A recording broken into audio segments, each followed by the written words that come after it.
morning, Mr. Tan. I am Tan Xuxian. First of all, what is tourism? Tourism is defined as travel for recreational, leisure, or business. In 1933, the League of Nations long described tourists as anyone who travels abroad for at least 24 hours. In 1945, the United Nations rectified this definition by applying a former term of fixed stay of 6 months. Now, let's talk about the history of tourism industry in Malaysia. In 1959, Department of Tourism was first set up under the Ministry of Trade of Malaysia.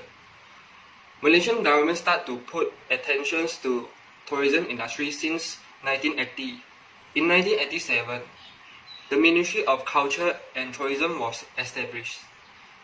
On the 2nd July of 2018, this ministry was renamed as Ministry of Tourism, Arts and Culture Malaysia. Next, Figure 1 shows the total contribution of tourism industry to Malaysia GDP and its growth rate from year 1996 to 2016. There is a 33.2% drop occurred in 1998, a 3.7% drop in 2003, a 10.7% drop in 2008, and a 2% drop in 2019, and 0.3% drop in 2015. However, tourism industry in Malaysia has its period of good performance after the drops, such as increase in 18.1% in 1999, 16.9% in 2004, 34% in 2010, and 6.9% in 2016.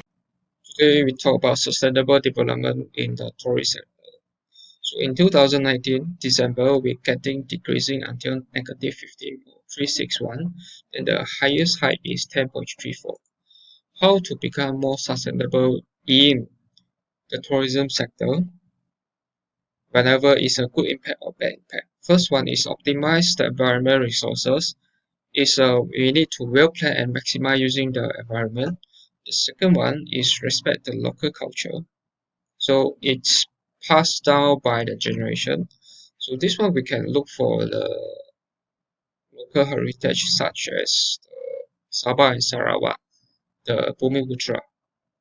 So increasing the value is give the opportunity employment. So the action that we have to take is the government, tourism, and the local community is a very big character. First, government is a responsibility to form the rules and regulations, such as by promoting the promotion to the tourism sector to get attraction. So the second is a tourism industry. So it's enhancing the hospitality industry, such as hotel, airlines, and local transport, etc. And the local community actually is affected by tourism industry, so it's providing them for the employment. My name is Edward Gan, and I'm going to talk about the causes of decrease of tourists in Malaysia and the solution to strengthen tourism sector in Malaysia. The first causes is the rises of crime rate in Malaysia, especially towards foreigners. A 2015 Crime and Safety Report on Malaysia gave the country a high crime rating. The report noted that there has been a noticeable increase in crime, especially in the city centre of Malaysia, from 2014, and most of the common crimes committed are against foreigners. The solution could be, we could strengthen the security structure, such as increased frequency of police patrol at popular tourist areas, especially those around popular island, will effectively reduce the instances of piracy and crimes. The second causes is language barrier and lack of communication skills. Tourists seek assistance which could clearly understand what they want in order to achieve their goals, but some elements of good communication skills have been lacking among the tourist frontliners. The solution could be, we could provide training and classes to make tourist frontliners to become more professional. Relevant authorities should initiate special classes or courses for the tourist frontliners to master the relevant languages and improve their communication skills. so that they would know the ways to effectively increase the quality of tourist travel experience. Hello, my name is Vincent. I'm here to talk about the negative impact of tourism industry on Malaysian economy. Although the impacts of tourism industry are generally positive, but there are some negative impacts also need to consider. Firstly, leakages occur, thus increase living costs of the local people. And the last one is the problem that over dependence of tourism industry. Now, we will concentrate on the first point, leakages. Before we start, I need to explain what is leakage. Leakage is a diversion of funds from some interactive process. In the case of tourism leakage occurs when revenues from its economic activity are not available for reinvestment or consumption of goods and services within the same destination. Therefore, the economic resources of local economy are leaked away. Tourism leakage often happens when the tourism companies are foreign-owned and they are based in another country. Tourism revenues leak out of the local economy into the pockets of big international companies. These companies use these funds to set out their factory in another country with cheaper labor costs to produce souvenirs or import foreign management and staff instead of delivering the local economy. Besides of that, leakage also occurs when tourism-related goods, services, and labor are imported, because the funds used to purchase the imports leave the immediate area, resulting in an outflow from the home area. Now, I would like to move on to the next point. Tourism industry raises the cost of living for the local people. How does tourism increase the cost of living? Here are the main reasons of that. The first one is tourists will pay more for the goods and service. They are willing to spend more, cause merchants raise the prices of goods and services to gain more profit from that. Secondly, tourists will increase requirements for utility protection and facilities such as water, electricity, and gas supplies. Thirdly, the tourism facilities and attraction will need routine repair and maintenance cost the local government a great deal of money. As a result, local people have to pay more for food, drinks, entertainment, transport. Now, take a look at this graph. Compared with Kedah, Kuala Lumpur's tourism industry performs better. As you can see, all basic living costs are higher in Kuala Lumpur than in Kedah. KL people need to increase their living expenses due to the development of tourism. Last but not least, local economy is over-dependent on tourism industry. Over-dependence on tourism industry means that reliance on tourism industry alone as main source of revenues. It could be very risky and dangerous because of the instability of tourism. This leads me to my next point. Tourism industry is very seasonal. There is a big difference in income between peak and low seasons.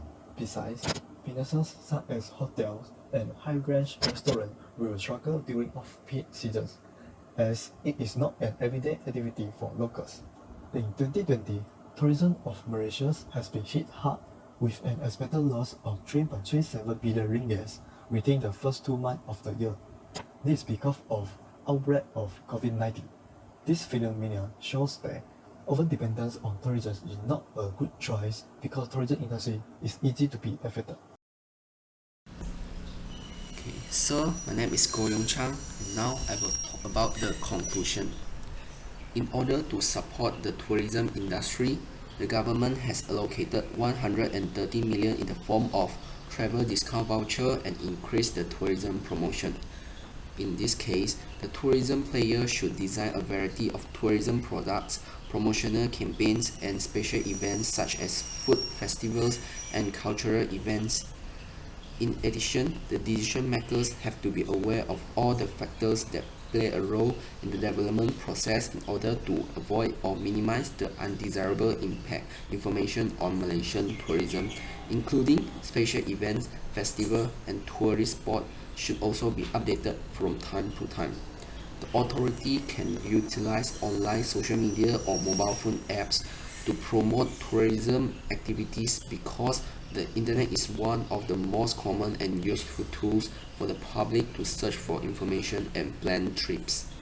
In a nutshell, policymakers should continue to review, revise, and remediate the environmental and social factors that drive a steadily rising tourist population in Malaysia by improving the quality of service and hospitality in key areas of tourism, which can potentially establish Malaysia as a high-income nation by 2020.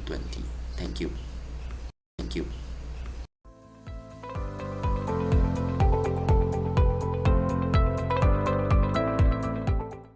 This is my Q&A question. When is the Department of Tourism was first set up in Malaysia? The answer is A. 1959. Q&A section is first one, how to maximize using environment in Malaysia. Okay.